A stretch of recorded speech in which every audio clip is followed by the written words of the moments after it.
Hay noches en las que una casa parece tener dos respiraciones. En Rangún, a principios de los años 70, una madre se levantaba sobresaltada porque su bebé, Ornuma Sua Yin-yong, dormía con la boca entreabierta y murmuraba como si respondiera a alguien invisible. Lo inquietante no era el sonido, sino el ritmo. Pausas exactas, como turnos de conversación. Y con los días apareció otro detalle que nadie esperaba. Un detalle que en el barrio se volvió un susurro. A la luz de una lámpara, la niña parecía proyectar dos sombras. Una de ella y otra que no correspondía a ningún cuerpo. Esta es la historia de una amistad imposible, de una foto reconocida a gritos y de un secreto escondido en una casa vecina que una niña pequeña señaló sin haberlo visto jamás. Hay lugares donde la muerte no corta el hilo, solo lo cambia de mano. Birmania, hoy Myanmar, era entonces un país atravesado por tradición, silencio y fe. Y Rangún era una ciudad húmeda y viva, con altares domésticos y relatos que pasaban de boca en boca. Ornuma nació en 1972, en una familia común, sin fama y sin interés por llamar la atención. Pero desde bebé su madre notó algo extraño en su sueño, como si la niña se concentrara en alguien que no estaba ahí. En ese contexto, hablar de espíritus no era un tabú, y la idea budista de la reencarnación cercana, rápida, posible, ya formaba parte del aire. Aún así, una cosa es creer y otra es escuchar a tu hija conversar con el vacío. Todo empieza con un nombre que nadie le enseñó. Cuando Ornuma cumplió 3 años, dejó de murmurar sin sentido y empezó a jugar con una presencia que describía con naturalidad. Le puso nombre, Su. No era un juego raro de un día, era una rutina. Ornuma apartaba un espacio en el suelo, ofrecía un asiento imaginario y reía como si alguien la imitara. Su madre intentó seguirle la corriente, preguntándole quién era esa amiga, de dónde venía, por qué no la veían. Ornuma no se alteraba. Decía que Su venía cuando la casa estaba tranquila. Y entonces soltó una frase que quedó colgando, como una puerta entreabierta. Su no vive aquí, pero sabe cómo entrar. Hay una escena que cambia el tono de cualquier historia. Una niña señalando lo que no debería conocer. Un día, en casa de una vecina, Ornuma vio una fotografía en la pared, el retrato de una joven sonriendo con timidez. Antes de que alguien pudiera explicarle quién era, Ornuma se tensó. La cara se le iluminó como si hubiera encontrado a alguien perdido, y gritó con una certeza que no parecía infantil: «¡Es Su!». El ambiente se congeló. La vecina no sonrió, no se sorprendió con ternura, se puso pálida. La joven de la foto era su hija, fallecida pocos años antes.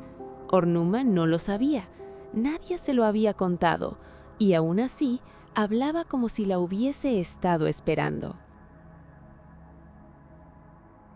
Lo inquietante es que, después de la foto, ya no hablaba de una amiga invisible, hablaba de una vida.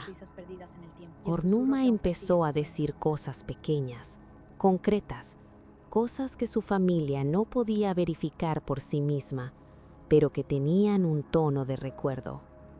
Mencionó una escuela, describió un patio, recordó una canción que decía que a Su le gustaba escuchar cuando estaba triste. No eran frases sueltas, eran escenas.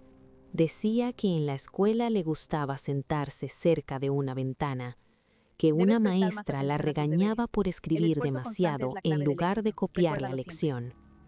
Y cada vez que la madre preguntaba cómo sabía eso, Ornuma respondía igual, con una calma que asustaba: «Porque yo fui Su, solo que ahora soy Ornuma». Hay detalles que funcionan como llaves, porque abren puertas que nadie quiere abrir. En una conversación entre ambas familias, Ornuna añadió algo más. Habló de diarios, de cuadernos personales que Susu escondía para que nadie los leyera. No dijo simplemente que existían, dijo dónde estaban. Señaló un lugar preciso en la casa vecina, como si tuviera un mapa en la cabeza. La madre de Susu intentó negar con la mirada, como si ese tipo de intimidad no pudiera volver del pasado, pero la niña insistió. Y ahí surgió el primer dilema real. Si esos diarios aparecían donde Ornuma decía, ¿qué explicación quedaría en pie? Porque una cosa es acertar una canción o una escuela, y otra es señalar un secreto escondido tras paredes conocidas. Hay un momento en que la curiosidad se convierte en temor. Las familias decidieron buscar, no como un espectáculo, sino como quien quiere cerrar una herida. Movieron objetos, revisaron rincones, evitaron mirarse demasiado, y Ornuma caminaba segura, sin titubear, como si recordara el recorrido con los pies. Llegó a un punto específico, indicó con la mano y dijo, ahí. Ahí está, detrás, donde yo lo guardaba. La madre de Susu, con manos temblorosas, retiró lo que cubría ese espacio. Y lo que apareció no fue una metáfora, ni una coincidencia cómoda. Eran cuadernos, diarios antiguos, guardados exactamente donde la niña había señalado. En ese instante, la habitación se llenó de un silencio distinto, como si alguien más hubiera entrado. Pero entonces aparece lo más difícil de escuchar. Los recuerdos no eran solo datos, eran emociones. Ornuma reaccionaba a ciertos nombres con una familiaridad dolorosa, como si una vida se le encimara a la otra. A veces jugaba feliz y a veces se quedaba quieta, con la mirada fija, diciendo que Susu no quería que abrieran algunas páginas, que le daba vergüenza. Mencionó una canción favorita y tarareó una parte, una melodía que la familia de Susu reconoció de inmediato. Dijo también que había un lugar en la escuela donde le gustaba esconderse cuando lloraba, y describió el sitio con una precisión que parecía imposible para una niña que, en teoría, nunca había estado ahí. Y en medio de todo, volvió el rumor de las dos sombras. Algunos vecinos decían que cuando Ornuma jugaba sola, había un segundo contorno pegado al suyo. Hay historias que se rompen o se sostienen en un solo giro, y este giro fue brutal en su sencillez. La familia de Susu, buscando una explicación humana, pensó que alguien podía haber hablado frente a Ornuma, que quizá escuchó chismes, que tal vez imitaba lo que oía. Pero Ornuma reveló algo que no se comentaba en voz alta. Habló de un pequeño escondite dentro de los diarios, un lugar donde Susu guardaba cosas sueltas, hojas dobladas, anotaciones que no se mostraban a nadie. Cuando abrieron con cuidado, encontraron esos papeles donde ella dijo que estarían, y ahí el tal vez empezó a quedarse sin aire. Porque ¿quién le explicó a una niña de 3 años la lógica exacta de un secreto guardado por una joven muerta años antes?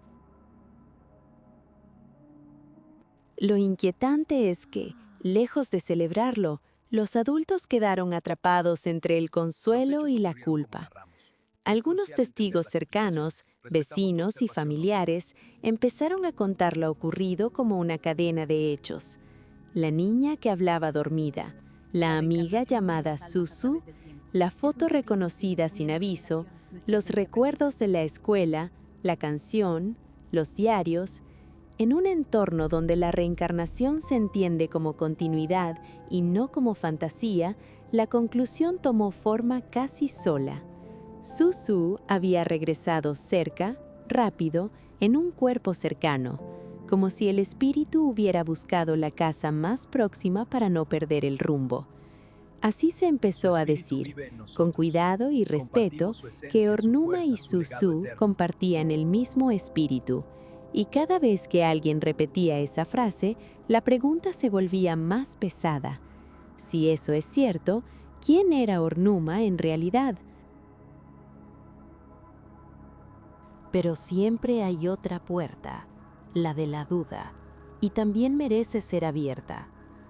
Los más escépticos plantearon explicaciones posibles, que Ornuma hubiera oído conversaciones entre adultos, que alguien de la familia vecina mencionara cosas sin querer, que el duelo distorsionara recuerdos y los acomodara para que encajen, que la niña mezclara imaginación con información suelta. Incluso la idea de las dos sombras podía ser un juego de luz, una ilusión de lámparas y paredes irregulares. Y aún así, algo resistía a esas hipótesis: la acumulación de detalles específicos, el modo en que Ornuma se adelantaba a la búsqueda, la precisión del escondite. No era una sola coincidencia, eran varias, encadenadas, empujando en la misma dirección, como si alguien insistiera desde el otro lado. Hay una parte de esta historia que no se cuenta con datos, sino con silencio. Con el tiempo, el caso se volvió un espejo para ambas familias. Para una, significaba que la hija no se había ido del todo. Para la otra, significaba que su niña cargaba un pasado que no eligió. Ornuma creció entre dos relatos, el de su propia vida y el de una vida anterior que, según se reportó, se asomaba en recuerdos y hábitos. En la tradición budista local, la reencarnación inmediata no es un espectáculo, es un ciclo. Pero aquí, el ciclo parecía demasiado corto, demasiado cercano, como si no hubiera habido distancia suficiente para que el dolor se enfriara. Y queda una pregunta abierta, imposible de cerrar del todo. ¿La mente de una niña puede construir una vida ajena con tanta precisión, o estamos ante algo que todavía no sabemos nombrar? Y al final, lo que queda es una imagen difícil de olvidar. Una niña caminando por una casa que no es la suya, señalando un escondite con la seguridad de quien lo hizo 1000 veces.